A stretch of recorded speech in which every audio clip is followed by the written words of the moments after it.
Broadcasting from the business capital of the world, this is the Podcast Business News Network. And welcome back, everybody. This is something that many of us are dealing with today.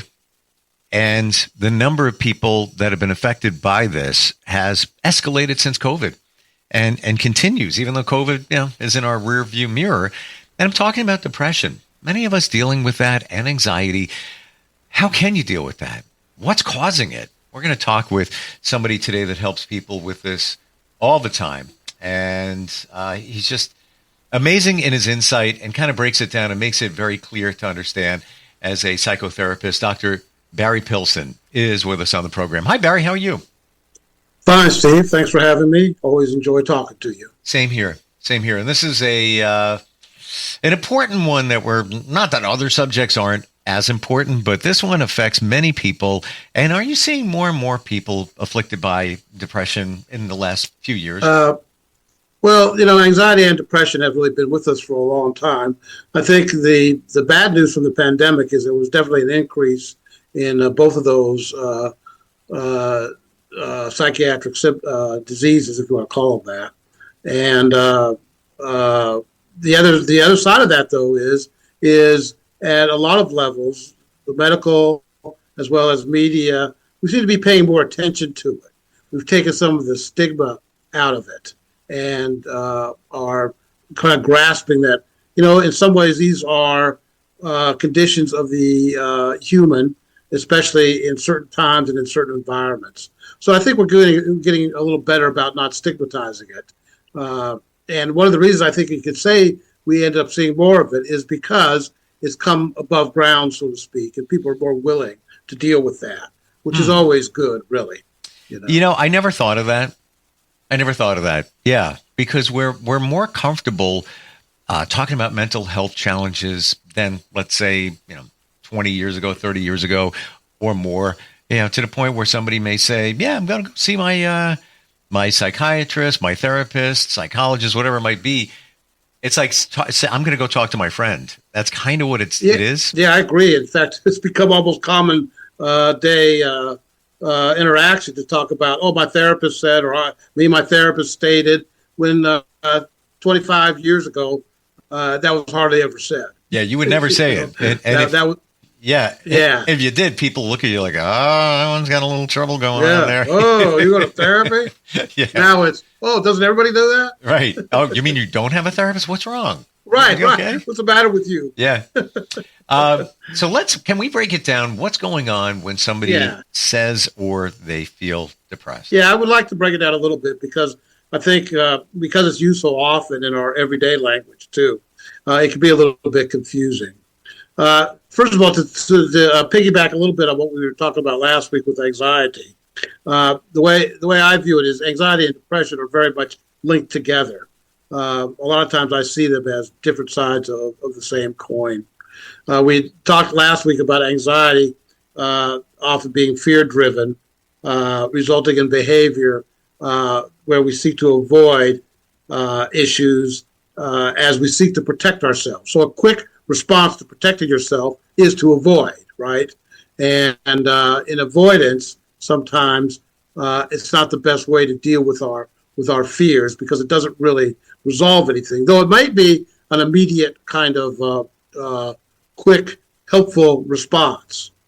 All right, now what will happen sometimes we had also mentioned that with anxiety, you have certain, with fear, in terms of a, quote, avoidant or even a flight or fight response, you get certain hormones released in the brain.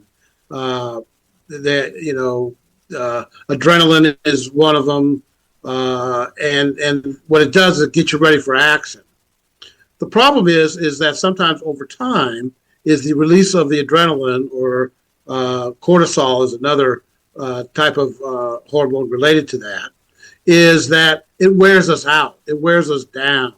So if you're in a fight, just in a logical way, if you're in a kind of ready for action, flight or fight mode, you're going to get exhausted, after a while. And that's what will happen is that people will kind of collapse, if you want to call it that, under those kind of hormonal influences or under that kind of strain. And that's then that results in a lot of times symptoms that we end up calling depression. So depression is often triggered by a kind of an ongoing anxiety where we just kind of, like I said, collapse. Now, actually, some people even see that as positive. Why is depression so prevalent? Why is it, why do so many people go through that? Well, besides the fact that, we're in a mode of trying to protect ourselves. Also, sometimes when you just get tired and exhausted and you're, quote, depressed, it gives you a chance to maybe reorganize yourself, take a rest, reset, and, if we're, in a simple way, when you're working too hard and you need to take a break, you need to reset, okay? That's kind of the same concept, really.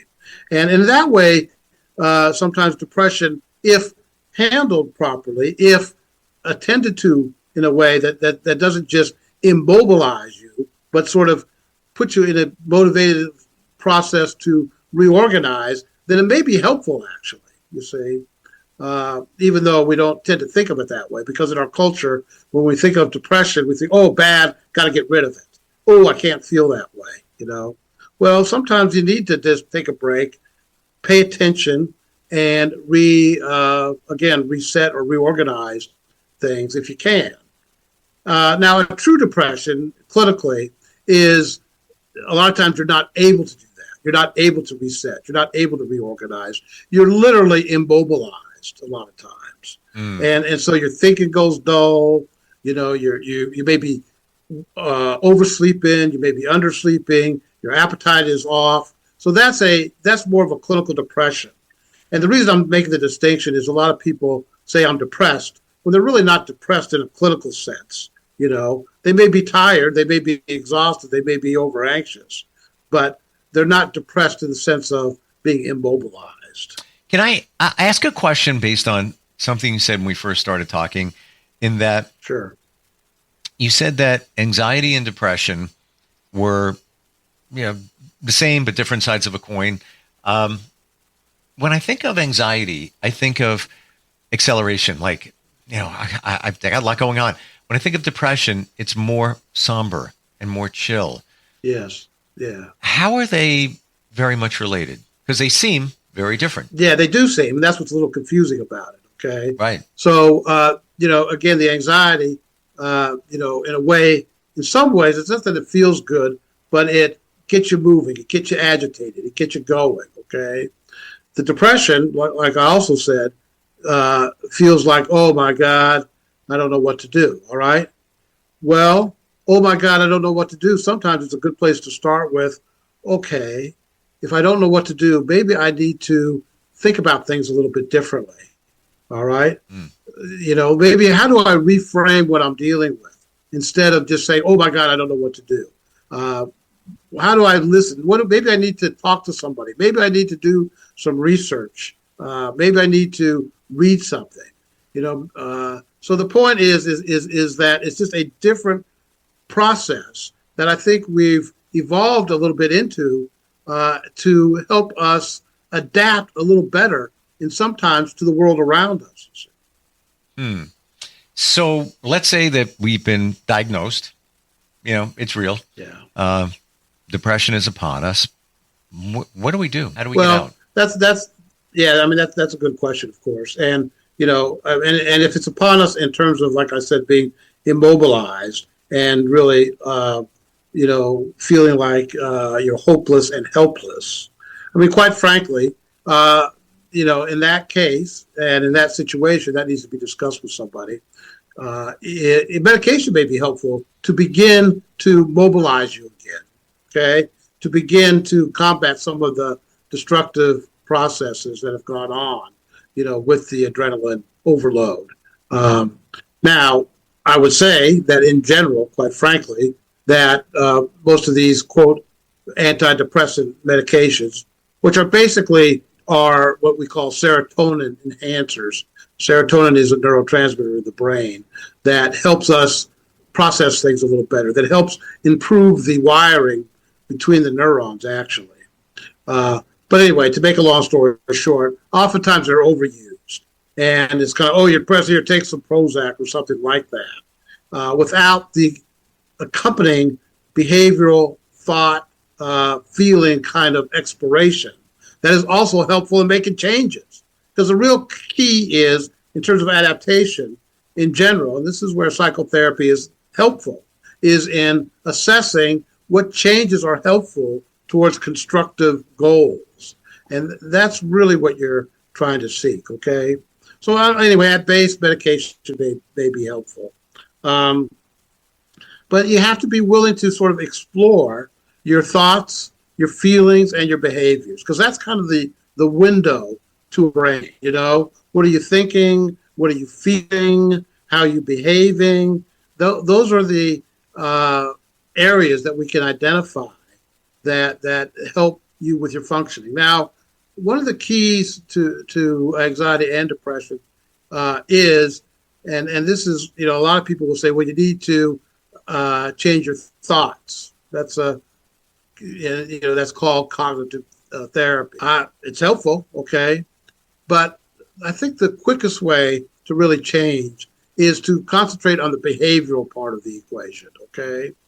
It may be hard to change some of your thoughts. It's certainly hard to change your feelings. A lot of times we feel what we feel, okay? The good news about feelings forever. You know, a thought can kind of stay with you over and over and over. That's that sort of obsessiveness that we get into when we're worried. And we have the thought over and over and over, you know. And a lot of times, especially they're kind of catastrophic thoughts, you know. Oh, my God, what's going to happen? You know, I'm going to lose my job. Oh, my God, this person said that. Therefore, I'm about to, you know, lose my job. Oh, my spouse is angry at me. What does that mean? Is she going to leave me? And so you get into that obsessiveness. Okay. It's very difficult to change that, too, quite honestly. But the quickest, shortest way to make change is actually through your behavior. Behavior is slower, all right? You don't just, you know, you kind of think automatically and you feel automatically. But you behave a little bit. Now, a lot of people behave automatically too, right?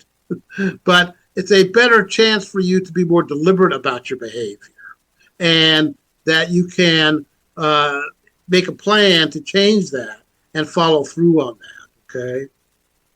And that's helpful. That's why, okay, now that's why it's a simple, you know, people will say, well, you want to feel better, exercise. Well, actually, that is helpful. It's helpful to move, to exercise, go for a walk, do anything, okay? But you see, the behind that action is that's a behavior you can do that can help implement other changes in your thoughts and feelings. So you start with your behavior. What's actually going on when somebody does exercise? Why is it so beneficial? You know, I don't know if we can, you know, get into the release of certain chemicals that just support somebody. Yeah, well, that is it actually. Besides the fact that toning your muscles and sort of paying attention to your whole body, you know, instead of just your brain, just your thoughts and feelings, you know, that you're you know, triggering your muscles and ligaments and everything else, is it does release some neurotransmitters that are beneficial to you, such as dopamine, such as endorphins is the main thing, okay? When you hear people talk about, you know, a runner's high, or, you know, you don't just get to a runner's high because you walk around the block one day, by the way. It takes some work to get there. But the point is that it does release some endorphins, which does go to the pleasure centers, which does comfort you. It does comfort you. You know, I mean, look, we're meant to be mobile, okay? I mean, we are very, you know, we walk around, we move around. I mean, we occupy the whole earth as mobile creatures. You know, you know, that's when you look back in history. You know, we have these great migrations of people, you know, over the years, you know, starting on certain continents and moving to other continents, actually. You know, we have a pretty clear historical record about that. But my point is that being mobile, moving, is not just good for the body, but it's good for the brain as well. So that's why exercise is so. Interestingly, we talk about these medications, and they can help, but they take time. So it just, Right. somebody says, I need to feel better. Well, like you said, you need to work on your mind as well. That takes time, but so does the meds. Sometimes it could take 4 weeks before you start feeling something. That's right. And so the behavior is something you can do, relatively quickly, right? But again, you can't, you don't go from, you might just get up and walk around the block, like I said. Or, you might try to approach a task that is simple, but that you've been avoiding, okay? And so by just approaching a task that is simple and that you've been avoiding, you're going to feel a little better, okay? Because you're going to feel like, and here we go. See, now I go back into feeling. You behave your way to feeling.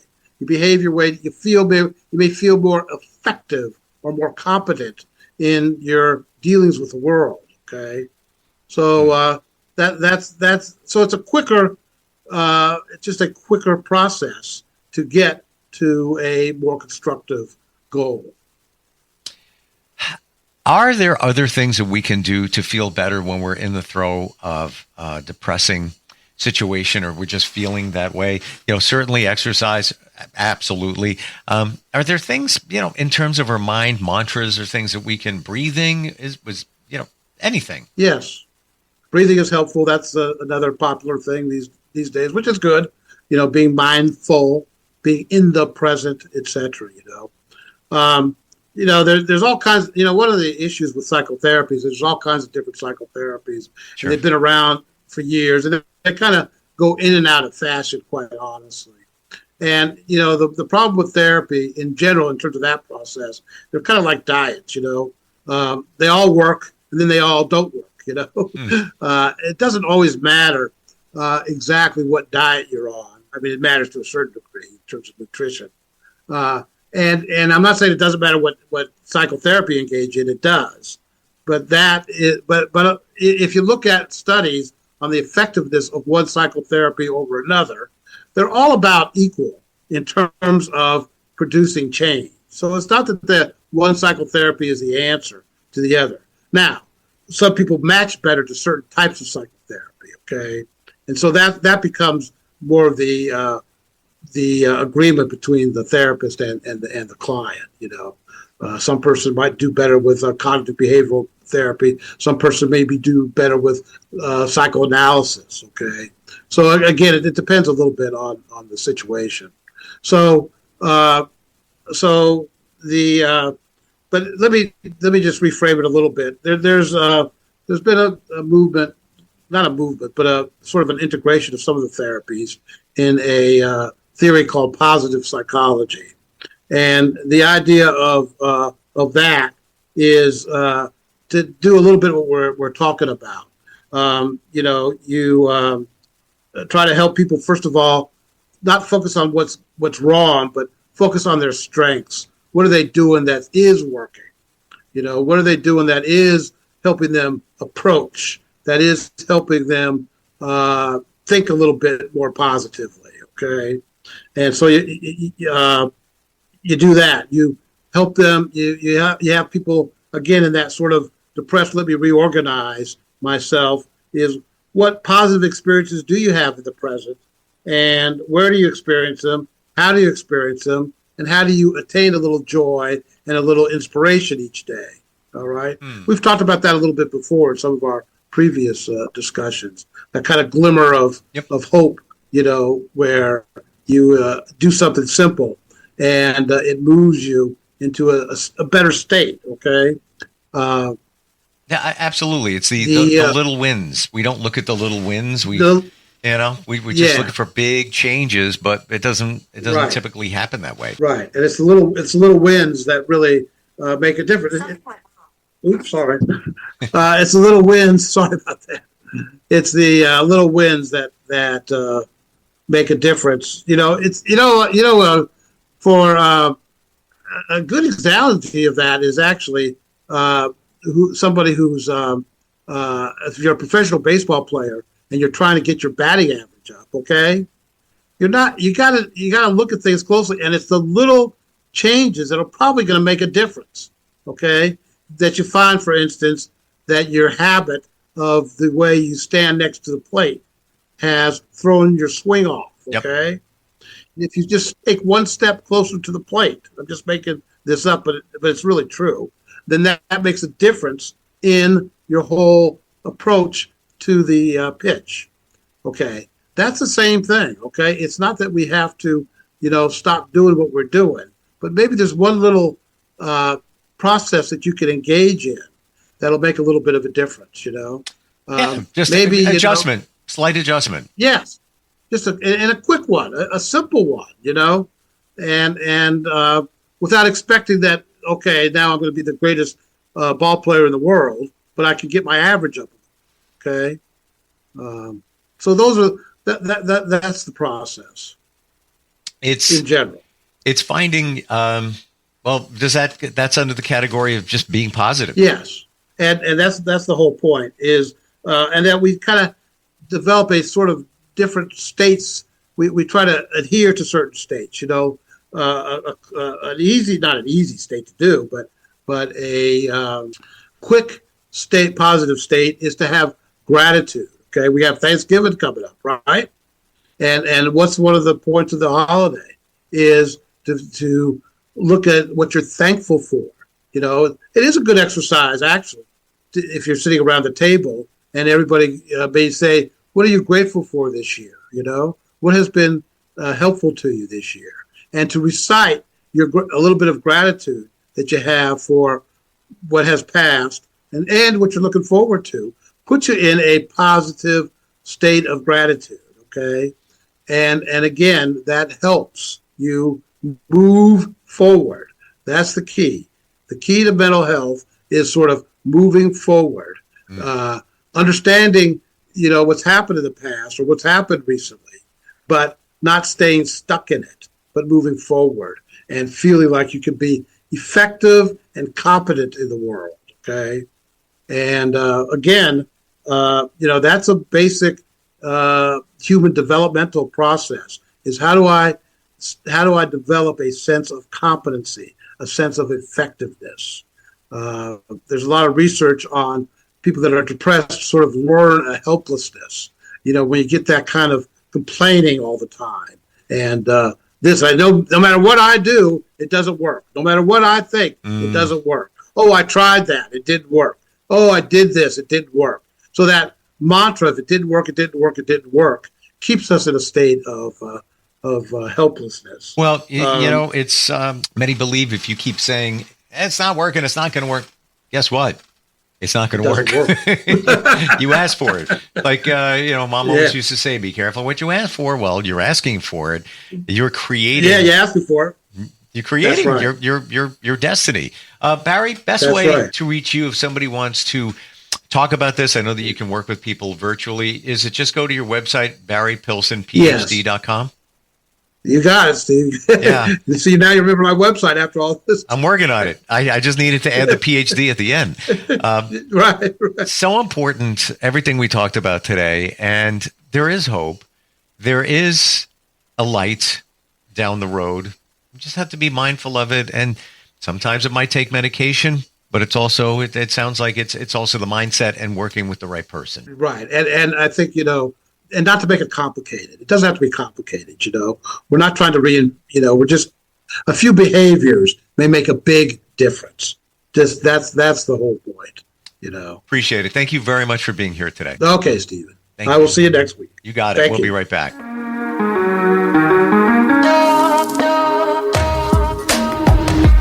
Broadcasting from the business capital of the world, this is the Podcast Business News Network. Hey, Dad, how do airplanes fly? What's in this box? Can I touch this? Where does sand come from? Is this tree good for climbing? What happens if I mix these two things together? How are babies made? What does this thing do? Kids are curious about everything, including guns. Talking to them about gun safety in your home is a good first step, but you can do more. Always keep your guns locked, unloaded, and stored separately from ammunition. Storing your gun securely is the best way to prevent family fire, including unintentional shootings. For more information on safe gun storage and ways to keep your family safe, visit endfamilyfire.org. That's endfamilyfire.org. What do we keep in the attic? What's this thing called? Can I ride my bike backwards? Like I said, kids are curious. It's up to us to keep them safe. Brought to you by End Family Fire, Brady, and the Ad Council.